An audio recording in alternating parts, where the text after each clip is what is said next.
僕にとって彼女はとても可愛らしい姿をした化け物だった。およそ7ヶ月前、再就職が決まってすぐに、都会ともど田舎とも言えない中途半端なこの町に越してきた僕には、自慢できると言えるこの辺りのスポットが一つあった。偶然見つけて以来、暇を見つけては訪れていた町外れにある図書館。ここは他の図書館とは違い、とても幻想的な内装が施されていて、少なくとも僕はえらくこの場所を気に入っていた。本は借りない。この場所で過ごすのが好きだった。そんなある日の日暮れ前、僕がいつものようにそこへ向かっていると、駅前にいた彼女の姿に目を奪われて。彼女は僕より背が低く、中肉中背で、高校生の制服を着ていた。黒髪は肩より長く、一人でポツンと立っていた。まるでモデルを見ているかのような整った顔は、特にクリッとした大きな瞳が印象的なとびきりの美人で、引き寄せられるようにして近づいていってしまった僕は、うっかりあからさまに見つめてしまい、しまったと気づいた時には、だいぶ長いこと見つめ合ってい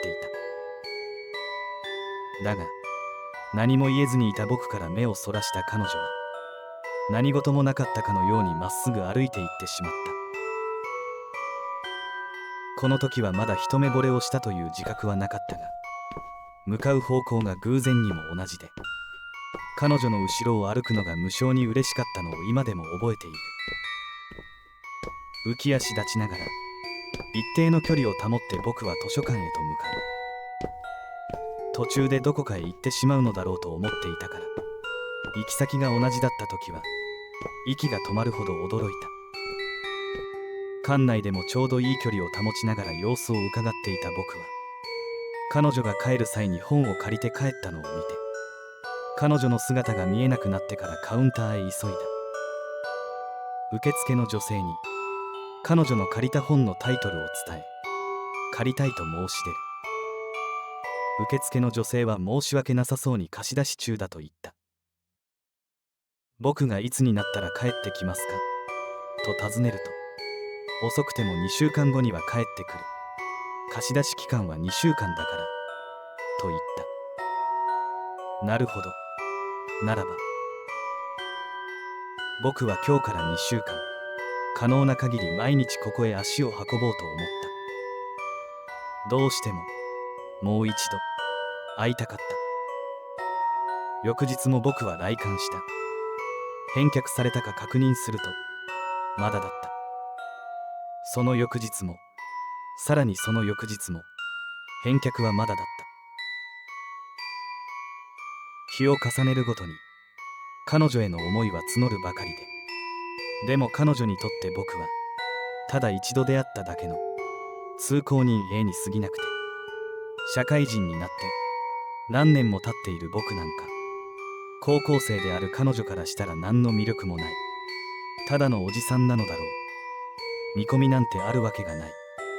そう思ったが、僕は一つの決断を下した。もう一度会えたら、この気持ちを打ち明けよう。とはいえ、打ち明けると言っても、直接告げるべきか、それとも手紙を渡そうか、どういうタイミングで、どんな言葉を紡げばいいのだろう。今時の高校生の告白の仕方なんて、僕にはわからない。そんな風にずっと彼女のことばかり考えていたある日、いつものようにカウンターに行くと、受付の女性から一冊の本を手渡された。彼女の借りた本が返却されている。よかったですね。読めますよ。などと、とんちんかんなことを言う受付の女性に愛想笑いをした僕は、底なしに気分が沈んでいくのを実感した。再会は叶わなかった。落ち込みながら、しかし本を突っ返すこともできず、致し方なしにそれを借りた僕は、さすがに今日はここでのんびりする気分にもなれず、さっさと帰宅した。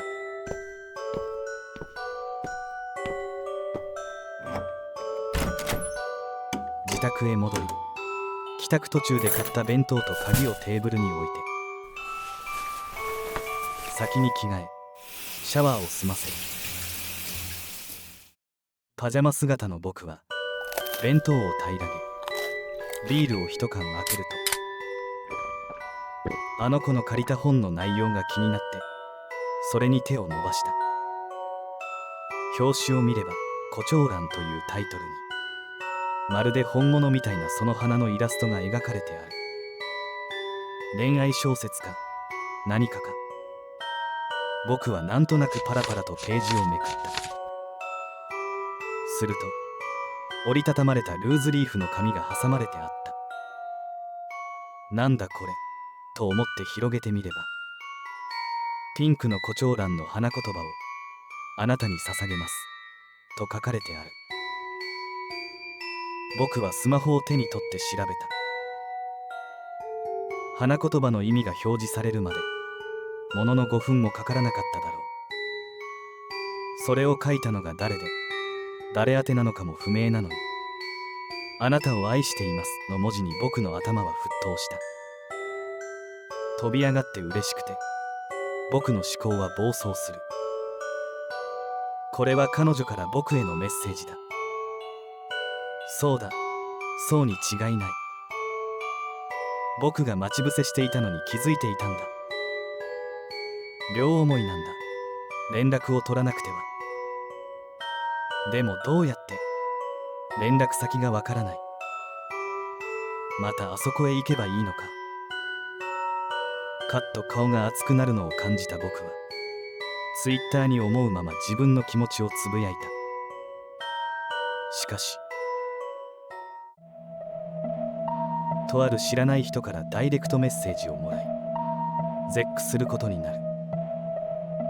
その図書館は何年も前に閉館したというのだ。信じられなかった僕は、そんなはずはないと返信した。すると閉館後の廃墟と化した画像が貼られているサイトの URL が送られてきた。複数あった画像を見た僕は言葉をなくし、息をするのも忘れてしまう。幻想的で美しいはずの図書館が、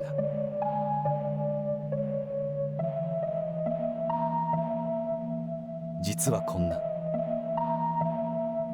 もう長い間ずっと使われていない廃墟と化している。画像を見ると、入り口のドアには閉館と書かれた紙が貼られてあり、今までご利用ありがとうございましたと書かれた古い紙が貼られてある。そしてその紙に明記された日にちは6年も前だ。混乱した僕は呆然とその画像を見つめ続け、なぜ僕はあの図書館へ通えていたのだろうと思った。それに彼女は何者だったのだろう。そしてまだ返していないこの本はどうすればいいのだろう。切ない気持ちとゾッとする気持ちが交互にやってきて、心臓の打つ音がやけにはっきりと伝わってくる。画像にはしっかりと図書館名が写っている。住所も合っている。僕は怖くなって一緒に行ってほしいところがあると地元にいる親友へ電話した。けれど遠いからすぐには行けないと断られてしまった。いても立ってもいられなかった僕はダイレクトメッセージをくれた人にこれまでの経緯をすべて話し、一緒に行ってほしいと懇願した。すると興味を持ってくれたのか、快く了承してくれたのだった。そして週末の昼下がり、待ち合わせ場所に行くと、ピンクと白のコートを着た同年代っぽい女性が一人スマホをいじりながら立っている。僕は聞いていた服装が一致するのを確認してから近づいていった。マカロニさんですか？ツイッターで使われている名前で呼びかける。すぐにスマホから顔を上げた彼女は僕を見上げて「はい」とうなずいた。はじめまして、マカロニです。それじゃ行きましょうか。はい、よろしくお願いします。並んで歩くこと20分ほど。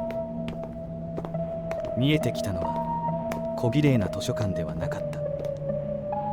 それを信じられない思いで見つめる僕にマカロニさんが口を開く。まずは私が一人で入ります。30分経っても戻らなければあなたは引き返してください。なぜです？だって面白いじゃないですか。廃墟を探検するだなんて。遊んじゃうかもしれないから。大丈夫ですか？平気です。私オカルトとか信じてないので。わかりました。堂々と入館するマカロニさんを見送って僕は腕時計を確認した。時刻は午後2時半。どう考えても中は無人だろ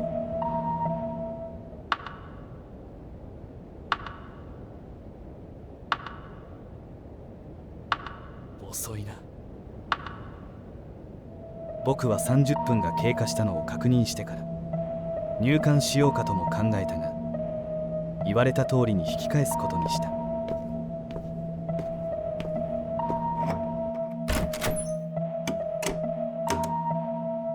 自宅へ戻りマカロニさんへダイレクトメッセージを送る。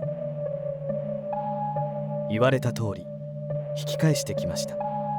図書館の中はどうでしたか？帰宅されましたら詳細をお願いします。そうメッセージを送って自室の中を意味もなくうろうろする。何事もなければいいのだが、どうしても心配してしまうが、もし何かあったとして何があったのか見当もつかない。そわそわする僕は夜になっても返事がないことを心配しながらベッドへ入った。その時だった。ガタンと暗い自室の中で音がしたので飛び起きると、そこにマカロニさんらしき人影が見えた。そんなバカな。ここは僕の家の中だ。そう思うものの、その人影はマカロニさんに見える。その影がゆらゆらと近づいてきて、僕はその顔をはっきりと見た。声にならない声を上げ、眼球のない黒い両穴と大きく開けた口から背けるようにぎゅっと目をつぶる。助けて。間違いようのないマカロニさんの声。怖くてそのまま硬直していたら、ガッと両腕をつかまれてガクガクと前後に揺らされた。助け。ポタポタと滴る生温かい液体が顔にかかる。むわっと血生臭い匂いがして、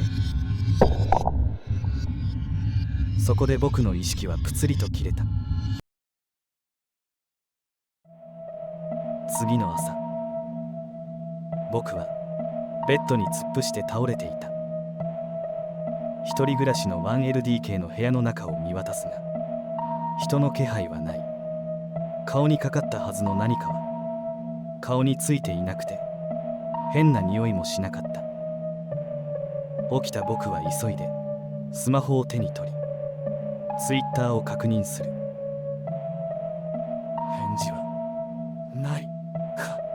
こまめに更新されていたツイートも止まったままだ。僕は日を改めて今度は来てくれた親友と共にあの図書館へ行ってみることにした。やはり図書館は廃墟と化していて、玄関扉は固く施錠されている。亀裂の入った窓から中を覗いてみると、朽ちた様相が見て取れる。人の気配はない。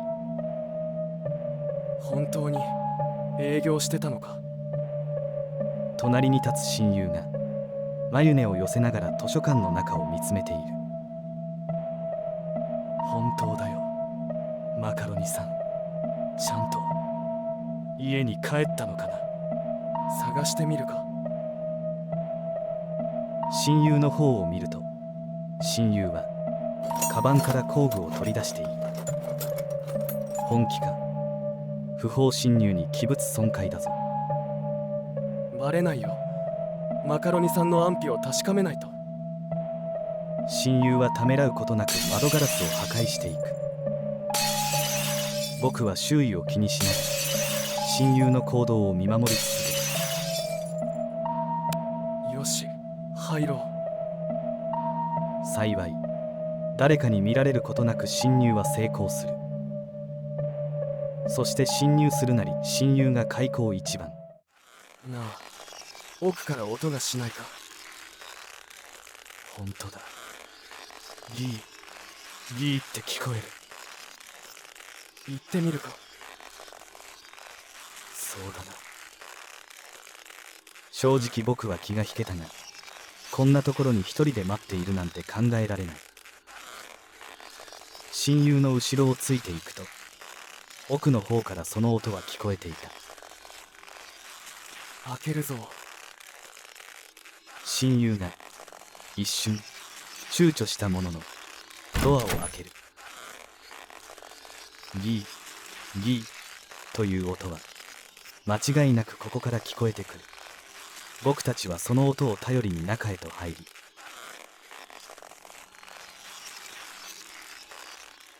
そこからの記憶はあまりない。親友と全力で逃げ出した後、警察に通報したのも事情を説明したのも親友だった。僕は放心状態で何も考えられず、我に帰った時には自室でへたり込んでいた。首をつって揺れていた見覚えのある女性の遺体。その記憶を脳裏に浮かべながら手元の本に目を落とした僕は、あの遺体がマカロニさんだったことを思い出しつつ、あの図書館のラベルが貼られた本の表紙をさする。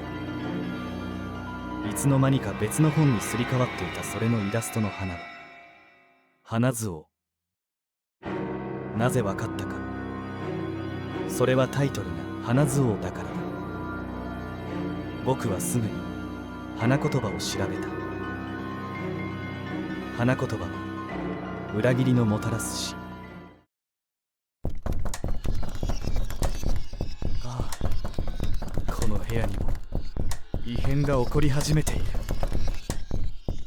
誰もいないのに叩かれる窓、こじ開けようとする玄関ドアの音、勝手に電源が入ったり消えたりする電気、背後から感じる強烈な視線。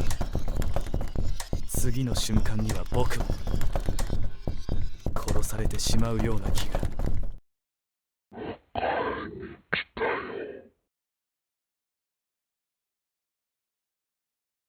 ご視聴ありがとうございました。コメント欄に感想を書いてください。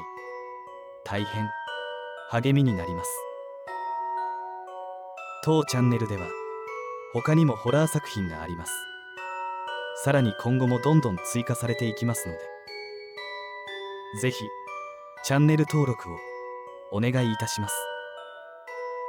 それではまたのお越しをお待ちしております。